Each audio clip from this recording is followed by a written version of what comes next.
À notre époque, il y en a plein. Ici, à titre d'exemple, il y a un qari, misri, un récitateur égyptien qui est toujours vivant, qu'Allah Jalla wa Ala allonge sa vie sur son obéissance. Amin ya Rabbal Alamin. Il s'appelle Abdul Halim.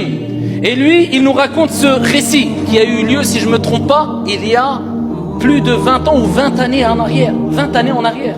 Il y a 20 ans. Et il dit qu'il a été pris d'une maladie intense au foie.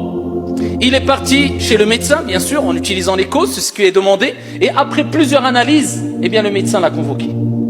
Et il lui a dit, malheureusement, je dois t'annoncer que ta maladie est irréversible. On ne peut plus rien faire. Ton foie ne fonctionne quasiment plus. Plus que cela, je suis obligé de te le dire et de te prévenir. Il ne te reste sûrement plus que 1 mois au plus à vivre.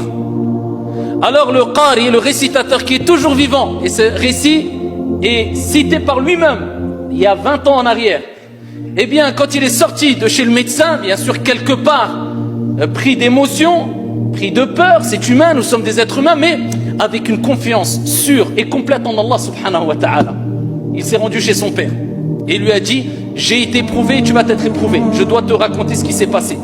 Le père lui a dit vas-y, et il lui a raconté ce qui lui est arrivé. Et le père a dit alhamdulillah, at-tawakkul, as-sabr, al-thabat.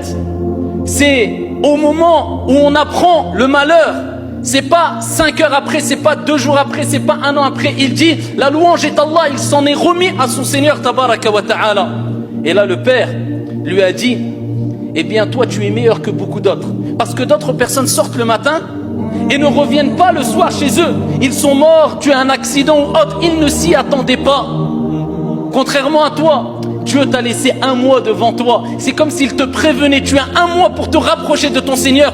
Et là son père a rappelé c'est quoi? L'amour d'Allah subhanahu wa ta'ala.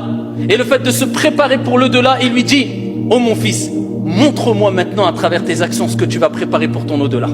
Et il lui remonte le moral, l'optimisme. Toujours remonter le moral. Et il s'en est remis à Dieu. Et il a multiplié les invocations, la récitation du Coran et Qiyamul Layl. Et il est tombé malade. Ou il a reçu du moins cette annonce pendant le mois du Ramadan, alors qu'il présidait la prière pour Salat al-Tarawih. Et vers la fin du Ramadan, ici quand il a entendu cette nouvelle, eh bien il s'est retranché chez lui et il s'est consacré à ce qu'on appelle al-Khalwa.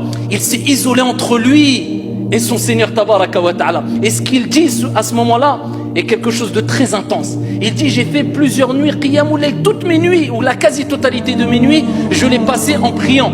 Mais regardez ce qu'il dit, ce qui est très important. Il dit je me souviens d'une dua et je pense que c'est la cause de ma guérison.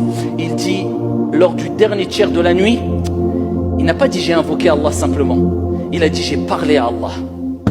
Et ça c'est toute la différence.